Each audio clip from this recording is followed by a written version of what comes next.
नहीं रहने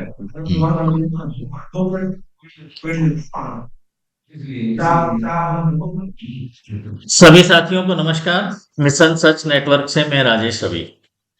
आज हम लोग एक ऐसे मुद्दे पर चर्चा करने जा रहे हैं जिसने देश भर में एक हंगामा जैसा मचाया हुआ है। और हंगामा ऐसा कि वो कहीं ना कहीं जातियों के एक संघर्ष को जन्म देने जैसा महसूस होने लगा है। सोशल मीडिया पर हर आदमी, जिसको जानकारी है जिसको नहीं है, वो सब एक यूजीसी के कानून के जो संशोधन है उस पर कोई विरोध में खड़ा है और कोई समर्थन में खड़ा है। पर असली में वहां हो क्या रहा है, इस पर हो सकता है कि बहुत सारे लोगों को जानकारी नहीं हो। इस पर चर्चा के लिए आज हमारे साथ हैं डॉक्टर सत्यवान यादव साहब, जो अलवर के राजकीय कॉमर्स कॉलेज के प्रिंसिपल हैं और काफी नामी और बौद्धिक माने जाते हैं। पूरे देश में अलग अलग सेमिनारों में भाग लेते हैं। हमारे साथ हैं विजय यादव, जो वरिष्ठ पत्रकार हैं, दैनिक भास्कर में एक लंबा पत्रकारिता का अनुभव है। साथ में हैं प्रेम पाठक जी, जो सीनियर जर्नलिस्ट हैं। हम चर्चा करेंगे कि आखिर क्या यह कानून सच में कहीं परेशानी पैदा करने वाला है, क्या जातियों को आपस में संघर्ष के स्थिति में धकेल रहा है या नहीं। सच में सबसे पहले हम डॉक्टर सत्यवान जी से पूछेंगे कि आखिर यह संशोधन है क्या। इस पर आप एक बार चर्चा करें कि ये बताएं हमारे दर्शकों को कि ये क्या चीज है, इस पर हंगामा क्यों हो रहा है। सबसे पहले कि ये है क्या आखिर, इस पर फिर अपन लगातार बात करेंगे। तो क्या है ये संशोधन। आप सभी को नमस्कार और आप लोगों का बहुत बहुत धन्यवाद कि आपने मुझे ये अवसर दिया कि इस यूजीसी के नए मसौदे पर देश भर में हाहाकार मची हुई है। बेसिकली राजेश जी, इसमें प्रॉब्लम पॉलिटिकल ज़्यादा है। रियल सेंस में तो इसमें कोई बहुत ज़्यादा इश्यू नहीं है, लेकिन क्योंकि देश में राजनीति है वो वोटों के इर्द गिर्द घूमती है, इसलिए उस आधार पे इस पे ज़्यादा कुछ आय तोबा मची हुई है। ये यूजीसी का एक रेगुलेशन है जो 13 जनवरी को अभी जारी हुआ है और इसका पूरा नाम है समता के संवर्धन से संबंधित विनियम 2026। होता क्या है कि इससे पहले भी ये यूजीसी के पास में इस तरह के कैंपस, जो उच्च शिक्षा के जो कैंपस हैं उन्होंने शिक्षा के समान अवसर, भेदभाव से रहित अवसर और अन्य सब वर्गों को, सभी को समान अवसर उपलब्ध करवाने के लिए इस तरह की नीति ऑलरेडी यूजीसी के पास में थी। लेकिन उसके लागू करने के या उसके क्रियान्वयन का तरीका और उसके पीछे जो दंडात्मक प्रावधानों का एक तरह से अभाव था। तो जैसा कि आप सभी जानते हैं, श्रोता भी सभी जानते होंगे कि रोहित वेमुला केस जो हुआ था, जिसमें देश भर में इसको लेकर के उच्च शिक्षा संस्थानों में तमाम तरह की प्रतिक्रियाएं आई थी।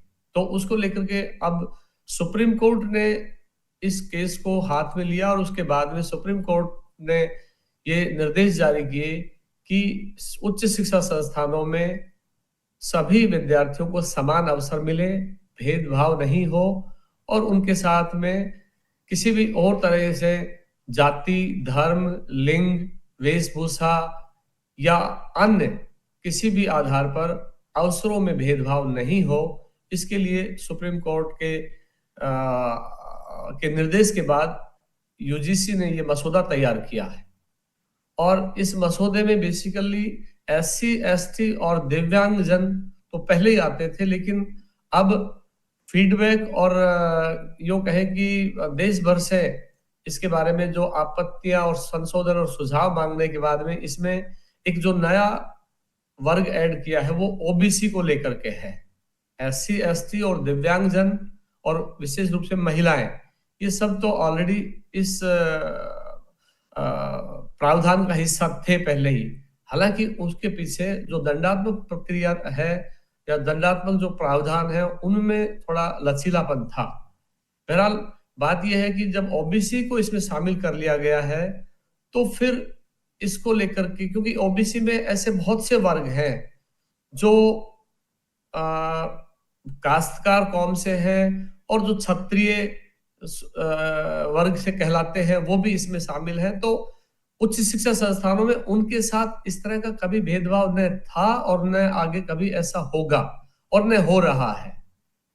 तो प्रॉब्लम यहाँ है कि ओबीसी को शामिल करने के बाद में जो दूसरा जो सवर्ण तबका है, उनको ये लगा कि हमें एक तरह से उच्च शिक्षा संस्थानों में मुख्य धारा से एक तरह से अलग किया जा रहा है। जैसे उनको क्या तो खतरा है, इस मतलब इसमें उनको? हाँ, अब उनको उनको खतरा ये है कि भाई उनको, जैसे आप जानते हैं कि हमारे यहाँ दहेज विरोधी एक कानून लागू किया हुआ है और पुलिस की रिपोर्ट ये बताती है कि दहेज संबंधी जो केस या जो एफआईआर दर्ज होती है पुलिस थानों में, उसमें 80 से 90% है वो फेक होती हैं, झूठी होती हैं और उनके आधार पर निर्दोषों को सजा दी जाती है या निर्दोषों को भी लपेट लिया जाता है।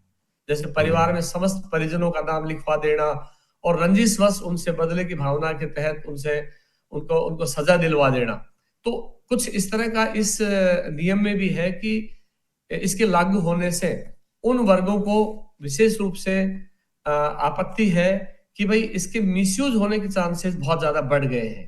क्योंकि आरोप लगाना बहुत आसान है, लेकिन जिस पर आरोप लगा है वो साबित करके बताए अपने आप को, वो अपने आप को कैसे निर्दोष साबित करे, इसमें को लेकर के इसकी जो मैकेनिज्म है उसको लेकर के विवाद है। यानी क्योंकि जो जैसे हाँ ये है कि भाई आप कह रहे हो दहेज की तरह का ये एक कानून बन गया है जिसका मिसयूज होने का बहुत चांस है, तो जो विरोध हो जी रहा है एक तरह से जायज है वो? हाँ, विरोध कुछ हद तक जायज है।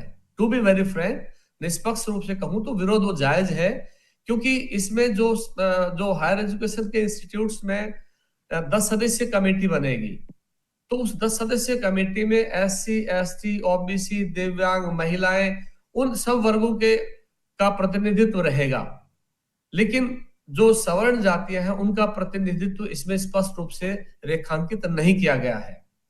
तो जब मान लो उन पे केस लगेगा, जब उनकी सुनवाई होगी तो उनकी बात को रखने वाला या उनके पक्ष को सुनने वाला उस कमेटी में एक तरह से नहीं रहेगा। तो उनको ये लगता है कि हम पे चाहे भले ही कोई मजाक में या हंसी खुशी या कोई विशेष रूप से रंजिशवश जानबूझ करके बदले की भावना से कोई भी आरोप लगा देगा, तो उनके लिए उसको निर्दोष साबित करना अपने आप को बहुत ही मुश्किल होगा। इसलिए उनको ये डर सता रहा है। और दूसरा ये है कि भाई आप हायर एजुकेशन इंस्टीट्यूट्स में ही एक वैचारिक संघर्ष को आप जन्म दे रहे हैं। ठीक है, ये बात सही है कि कुछ मायनों में संस्थानों में भेदभाव होता है, लेकिन इस तरह से आप करके एक तरह से आप खुद ही उच्च शिक्षा संस्थानों में जातिगत आधारित भेदभाव, जातिगत आधारित उसको आप जन्म दे रहे हैं, वर्ग संघर्ष को जन्म दे रहे हैं, जिससे खुद बच्चे अपने आप में एक तरह से आइसोलेटेड वहीं पे ही हो जाएंगे। तो ये एक बहुत बड़ा चिंता का विषय है। देखिए आप सर बताएं एक इसमें बार कि किन ये किन किस सुधारों की तरीके से आवश्यकता है? एक मिनट पाठक जी, जरा आप बताएं कि जैसे किस तरह से ये ऐसा, जैसे डॉक्टर साहब ने बताया कि एक संघर्ष की स्थिति होगी, आपको क्या लगता है क्या इसमें संभावनाएं बनती है? सर ये जो यूजीसी का जो नया रेगुलेशन आया है, ये बेसिकली उच्च शिक्षण संस्थानों में भेदभाव खत्म, छात्रों के बीच में जो भेदभाव होता था उसको खत्म करने के लिए लाया गया है। लेकिन इसके जो एक वर्ग है, स्वर्ण वर्ग, जो जनरल कैटेगरी कहते हैं अपन, उस वर्ग के लोगों को लगता है कि हमारे साथ भेदभाव किया गया है। कारण क्या है कि इस रेगुलेशन में एसटी, एससी, ओबीसी, महिला और दिव्यांग और सब लोगों को शामिल कर लिया गया, सबको प्रतिनिधित्व दिया गया है, लेकिन स्वर्ण वर्ग का प्रतिनिधित्व उसमें नहीं है। तो सबसे पहले तो उनकी ये चिंता कि आज चूंकि हमारे देश में कानून बनते हैं पर कानूनों का दुरुपयोग होने का आशंका ज्यादा रहती है। तो अगर किसी स्थिति में अगर इसका कानून का उल्लंघन होता है, कोई इसकी आशंका रहती है दुरुपयोग की, तो उनका पक्ष सुनने वाला कोई नहीं है। तो दूसरा इसमें एक है कि जिसके ऊपर भी शिकायत की जाएगी, जिसके खिलाफ भी, दोष मुक्त होने के लिए उसको खुद को अपना प्रयास करना होगा कि साहब मैं दोष मुक्त हूँ। कोई भी झूठी शिकायत लिख के किसी ने किसी के खिलाफ दे दी अब बेचारा जिसके खिलाफ दी है वो है जो अपने आप को दोष मुक्त करने के लिए सारी पढ़ाई वढ़ाई, वो जाता तो पढ़ाई करने के लिए शिक्षण संस्थान में, वो सारी चीज को भूल के अपने आप को खुद को बचाने के लिए चक्कर में घूमता रहेगा। फिर उसका वहां प्रतिनिधित्व नहीं जो उसकी कोई सुनने वाला हो।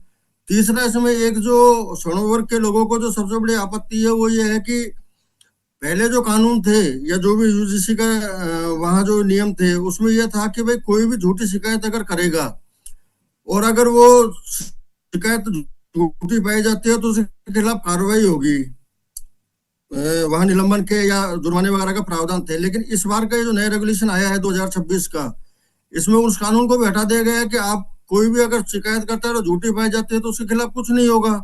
जिसके खिलाफ शिकायत की गई वो अपने जिंदगी के ऊपर बेचारा है जो शिकायत को दूर करने में लगा रहे, तो पढ़ाई उड़ाई तो उसकी आई गई हो गई।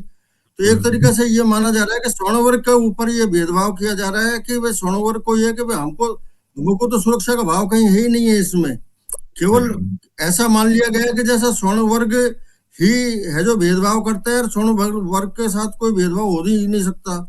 इसलिए सबसे बड़ा ये विरोध है और इसीलिए लोग सोशल मीडिया से लेके और सड़कों तक उतर रहे हैं। विजय जी, जैसे अभी पाठक जी और डॉक्टर साहब ने बताया कि इससे भेदभाव बढ़ेगा ही, और केवल क्या स्वर्ण वर्ग पर ही ये एक तरह से हथियार जैसा उपयोग है कि भाई शिकायत झूठी पाएगी तो भी कुछ नहीं होगा उसका, और स्वर्ण वर्ग पूरा मतलब वो जो भी युवा वहां पढ़ रहा है तो वो अपनों को निर्दोष साबित करने में लगा रहे। आपको क्या लगता है कि इसके भावी परिणाम और वर्तमान स्थिति में जो चल रहा है इसका क्या सामने एक दृश्य देख रहे हैं आप? मेरा डॉक्टर साहब से भी यही सवाल था कि इसमें सुधारों की गुंजाइश क्या है, क्या क्या सुधार होने चाहिए। एक मेन चीज ये आ रही है कि स्वर्ण वर्ग है जिसके खिलाफ शिकायत होगी वो अपना पक्ष रखने के लिए उसको खुद को आगे आना पड़ेगा। अगर झूठा होता है तो उसके खिलाफ एक्शन नहीं होगा, तो झूठी शिकायतों का अखबार लग जाएगा। इसको फ्यूचर में कैसे देखते हैं कि मतलब ये क्या स्थिति है? डॉक्टर साहब आप ही बताएंगे एक बार कि जैसे फ्यूचर में क्या क्या और संभावना है इसमें फिर अपन को नजर आती है, क्या कॉलेजों में एक एजुकेशन का जो माहौल है उस पर भी इम्पैक्ट आएगा? क्या ये चीज सरकार को नजर नहीं आ रही है? आखिर क्या है ये? देखिए राजेश रवि जी, मेरा मानना ये है कि इसके दूरगामी प्रभाव और इसके परिणाम बहुत ही घातक होंगे मेरे हिसाब से। देखो, मेरा अपना व्यक्तिगत रूप से मानना है कि संस्थानों में ठीक है, चलो रिजर्वेशन दूसरे वर्गों को समान अवसर देने के लिए दिया हुआ है, लेकिन इस आधार पे और इस तरह से संस्थानों में बच्चों के बीच में भेदभाव करना कि भाई आप यदि शिकायत झूठी पाई जाए और उसके बाद भी उस झूठी करने वाले के खिलाफ भी कार्रवाई नहीं करें, तो आप बताइए कि सवर्ण वर्ग के बच्चों के बीच क्या संदेश जाएगा। मैं खुद शिक्षक हूं, मेरे पास भी इस तरह के केसेस बच्चों के आते हैं, लेकिन एक रोहित वेमुला को लेकर के ही आपने पूरे देश में इस तरह का एक कठोर नियम बना दिया जिससे कि दो फाड़ हो गया है संस्थान। कोई भी, चाहे यूनिवर्सिटीज हो चाहे कॉलेजेस हो, न केवल छात्रों के बीच बल्कि शिक्षकों के बीच भी दो फाड़ बढ़ गई है, दो वर्ग बन गए हैं। एक तरफ सवर्ण वर्ग और एक तरफ दूसरे जो अदर देन सवर्ण वर्ग है। तो इसका दूरगामी प्रभाव न केवल शिक्षा के ढांचे पर, शिक्षा के अवसरों पर पड़ेगा, बल्कि इसका दूरगामी प्रभाव समाज पर भी पड़ेगा।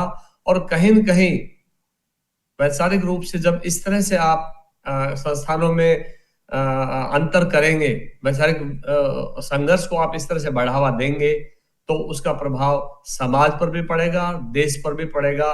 और जो राष्ट्रीय शिक्षा नीति है 2020 अभी जो लागू की हुई है, उस नीति के लागू करने पर भी इसका असर होगा। इससे समाज में एक तरह से आपसी वैमनस्य, एक दरार और इस तरह का एक माहौल बनेगा जिससे वंचित वर्ग एक तरफ और सवर्ण वर्ग एक तरफ, ऐसा मुझे प्रतीत होता है। जी, जैसे अभी बताया कि इस एक्ट में SC ST और दिव्यांग पहले आते थे, OBC को अभी जोड़ा है, तो क्या सरकार की कोई मंशा इसमें राजनीतिक फायदा लेने की भी नजर आती है क्या? कहीं ऐसा कि कोई राजनीतिक रूप से इसको बेनिफिट मिलता हो? सर देखो, इसमें दोनों, मैंने पहले अपने इसमें वक्तव्य में मैंने पहले भी कहा था कि इसके पीछे राजनीतिक विवाद कुछ ज्यादा नजर आ रहा है। ये सही है कि उच्च शिक्षण संस्थानों में थोड़ा बहुत भेदभाव जैसी अक्सर सूचनाएं मिलती रहती हैं, होता भी रहता है, लेकिन वो एक तरह से नगण्य था। लेकिन अब चूंकि इसको लेकर के एक राजनीतिक जो दिशा है वो एक गलत डायरेक्शन में जा रही है। वो कुछ लोग उनके सपोर्ट में खड़े हो गए, कुछ उनके खिलाफ खड़े हो गए। तो इससे देश में एक पहचान आधारित राजनीति जिसको कहते हैं ना, ये तो पहचान आधारित राजनीति के पनपने की पूरी संभावनाएं हैं। और इससे शिक्षा के केंद्र है वो वैचारिक संघर्ष का केंद्र तो बढ़ेंगे, लेकिन इसमें समाज में भी कहीं न कहीं इसका दूरगामी प्रभाव आएगा। और इससे मुझे नहीं लगता कि जो उद्देश्य यूजीसी लेकर के चल रही है वो पूरा होगा। इस उद्देश्य को कहीं न कहीं इसमें इस उद्देश्य को केंद्र में रख करके यदि इसी तरह से इसको लागू किया तो न केवल विश्वविद्यालय कैंपस और महाविद्यालय कैंपस में अराजकता फैलेगी, बल्कि शिक्षक समुदाय के बीच भी लेकर के, क्योंकि आखिर शिक्षक भी तो एक इंसान है ना, वो भी इस चीज को सोचता है, तो उनके बीच में भी कहीं न कहीं वैचारिक मतभेद होगा। हालांकि एक शिक्षक को लिंग, जाति, धर्म के आधार पर बच्चों में भेदभाव नहीं करना चाहिए, लेकिन जब इस तरह का होगा कि जहां बिना कुछ किए आप पर आरोप लगा दिया गया, आप अब उसको साबित करने में अपने आप को निर्दोष साबित करने में पूरी जी जान लगा देंगे, लेकिन जिसने झूठी शिकायत करी उस पर तो आप कोई कार्रवाई नहीं कर रहे हैं। बिल्कुल। तो इससे शिक्षकों के बीच में भी एक मैसेज आएगा कि भाई बच्चों का कसूर क्या है। तो फिर वो इंसानियत के नाते ठीक है, और एक शिक्षक के नाते तो वो भेदभाव ऊपर से तो नहीं दिखाएंगे, लेकिन अंदरूनी तौर पे कहीं न कहीं नजर मान आएगा लो वो भी, जैसे बिल्कुल। इंटरनल असेसमेंट की बात जहां पे आती है, मिड टर्म टेस्ट जैसी बात आती है, तो उसमें वो कहीं न कहीं उनमें मुझे लगता है कि भेद की संभावना बनी रहेगी, भेद कर सकते हैं, और इससे सवर्ण और गैर सवर्ण वर्गों के बीच में एक खाई बढ़ने का पूरा अंदेशा रहेगा, मुझे ऐसा लगता है। जी, जी। पाठक जी, आप बताएं कि आखिर फिर समाधान क्या है? आप सरकार को क्या संदेश देना चाहते हैं?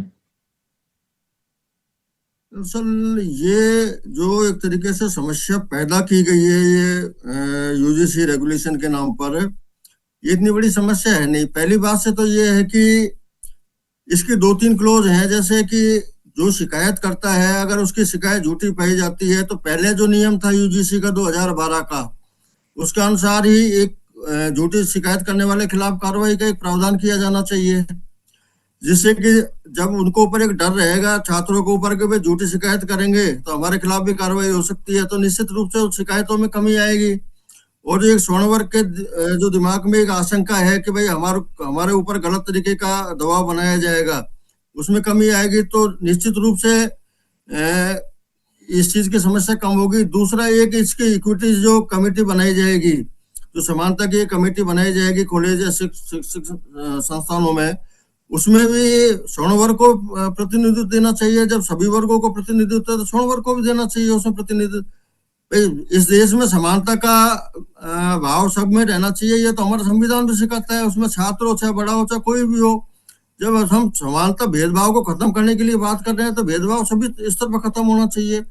जब ऐसी अगर बातें होंगी तो जो समाज के दिमाग में जो कुछ आशंकाएं वो अपना आप खत्म हो जाएंगी। तो सरकार के लिए करना या यूजीसी के लिए करना कोई बहुत बड़ी चीज नहीं है। 2 क्लोज जोड़ना है कि भाई ठीक है, इक्विटी जो इनकी कमेटी रहेगी उसमें स्वर्ण समाज को प्रतिनिधित्व दिया जाए, और जो झूठी शिकायत करेगा उसके खिलाफ कार्रवाई का प्रावधान किया जाए। तो मैं समझता हूँ स्वर्ण समाज की जो एक आशंकाएं हैं ये काफी हद तक दूर हो जाएंगी, और ये जो एक आंदोलन है या जिस तरीके के सड़क पर उतरने की एक बातें आ रही हैं या समाज में एक विद्वेष की भावना जो पैदा हो रही है, वो उसमें काफी कमी आ सकती है आराम से, और सरकार के लिए बहुत आसान काम है ये।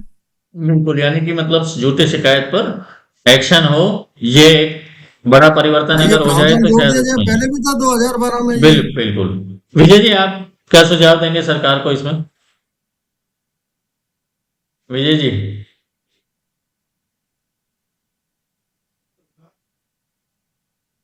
म्यूट हो रहा है आपका, म्यूट है आपका। हाँ, पाठक जी ठीक कह रहे हैं कि स्वर्ण वर्ग की भी आवाज को सुना जाए। अगर उनकी आवाज नहीं सुनेगी तो झूठे शिकायतों के अंबार लग जाएंगे यूनिवर्सिटी के अंदर। लोग झूठी शिकायतें करेंगे तो एक्शन होगा नहीं उनके खिलाफ। और एक स्वर्ण वर्ग का प्रतिनिधि भी होना चाहिए उस कमेटी के अंदर। बिल्कुल, जैसा पूरे एक तरह पैनल का सुझाव है। एक मुझे ऐसा लगता है शायद ओबीसी को एससी एसटी वर्ग में शामिल करने के बाद ये मूवमेंट जो है वो एक फ्लेक्शंस बढ़ा है। अगर ओबीसी बड़ा स्वर्ण है वर्ग के ये साथ बात। होता तो बड़ा फ्लेक्शन नहीं बढ़ता। गणवर्ग का जैसे पहली विरोध बार ही यही है ओबीसी को शामिल करने का। जी, तो डॉक्टर डॉक्टर साहब, बताइए आप और कोई इसमें सुझाव एक इस देना बारे में। चाहेंगे सरकार को, जो सुझाव आप देना चाहें? सर, मैंने जैसे पहले कहा कि ओबीसी को तो इस कैटेगरी में डालना ही नहीं चाहिए था, जी, क्योंकि ओबीसी पूरे देश में इस तरह के भेदभाव और पीड़न उत्पीड़न का शिकार ज्यादा नहीं है। हो सकता है कहीं हो, क्योंकि स्टेट टू स्टेट डिफर करता है। वो तो कहीं लेकिन स्वर्ण भी जहां तक होंगे, मैं नॉर्थ स्वर्ण भी होंगे इतने कैटेगरी में तो। तो इसलिए एक तो ओबीसी को इस कैटेगरी में नहीं डाल देना चाहिए था। दूसरा ये सही है कि सवर्ण वर्गों का भी प्रतिनिधित्व उसमें होना चाहिए, उनकी बात को भी सुनने का उनको अवसर दिया जाना चाहिए। तीसरा ये है कि जो दंडात्मक प्रावधान है वो झूठी शिकायतकर्ता पर भी होना चाहिए, ताकि कोई भी झूठी शिकायत करने से पहले सोचे। और एक इस तरह का मैकेनिज्म तैयार होना चाहिए डिस्ट्रिक्ट लेवल पे इसको, जैसे अब चूंकि यूजीसी तो मॉनिटर करती है देश भर में, लेकिन यूजीसी से हट करके आप इसको डिसेंट्रलाइज करें और डिस्ट्रिक्ट लेवल पे एक इस तरह का एक तंत्र विकसित करें कि जिसमें वहां उस डिस्ट्रिक्ट में जितने भी हायर एजुकेशन के इंस्टीट्यूट्स हैं, उन हायर एजुकेशन के इंस्टीट्यूट्स की शिकायतों का निवारण वहां पे हो, और इस तरह से उनका एक प्रभावी मॉनिटरिंग हो, ताकि संस्थानों में ऐसी घटनाएं या तो हो ही नहीं, और हो तो जो सही मायने में हो उन पे कार्रवाई हो। झूठी शिकायतों को लेकर के इस तरह से यदि आप करेंगे तो शिकायतों का अंबार लग जाएगा, और ये उद्देश्य जो यूजीसी का है ये वहीं पे ही विफल हो जाएगा। इसलिए मेरा तो ये कहना है कि इसको और देश भर के शिक्षाविदों से, विचारकों से, जितने भी स्टेक होल्डर्स हैं, अभिभावक हैं, छात्र हैं, शिक्षक हैं, या उसके अलावा और राजनीतिक रूप से जो राजनीतिक दल हैं, उन सबसे एक बार फिर से विचार विमर्श करके और नीचे फील्ड लेवल से इसका फीडबैक लेकर के और कोई ऐसा तंत्र विकसित करना चाहिए। 2012 तक जो व्यवस्था थी वो कोई बहुत ऐसी नहीं थी कि जिसको लेकर के किसी तरह की उसमें कमियां थी। ठीक है, उसमें कमियां कोई छोटी मोटी होंगी, उनको दुरुस्त करते हुए इस तरह का तंत्र विकसित किया जाए कि भविष्य में बच्चों के बीच में आपसी वैमनस्य नहीं बढ़े, आपसी दरार नहीं बढ़े, और कैंपसेस में जितने भी विश्वविद्यालय कैंपस या महाविद्यालय कैंपस है उसमें जातिगत आधार पर वैचारिक संघर्ष नहीं बढ़े। ये एक प्रयास होना चाहिए, और देश के संविधान की मूल भावना को ध्यान में रखते हुए सबको समान रूप से ट्रीट करते हुए एक प्रभावी नियंत्रण तंत्र की आवश्यकता है। बिल्कुल, आज की परिचर्चा में जैसा लग रहा है कि अगर ये कानून लागू होता है तो न सिर्फ लोग सड़कों पर विवाद खड़े हो सकते हैं, बल्कि कॉलेजों में भी, विश्वविद्यालयों में भी आपसी संघर्ष की संभावनाएं कुछ ज्यादा हैं। हम सरकार से आग्रह करेंगे सभी कि इस पर पुनर्विचार किया जाए। हमारा पैनल भी इसी पक्ष में है कि सरकार इस पर फिर से विचार करे। बहुत बहुत धन्यवाद डॉक्टर सत्यवान जी, प्रेम पाठक जी और विजय यादव जी। मिशन सच नेटवर्क इस तरह के करंट टॉपिक्स पर लगातार चर्चा करता रहा है। अगर आपने अभी तक हमारे चैनल को सब्सक्राइब नहीं किया है तो सब्सक्राइब कीजिए। भविष्य में हम लगातार मिलते रहेंगे। आप सभी का धन्यवाद। धन्यवाद साहब, नमस्कार।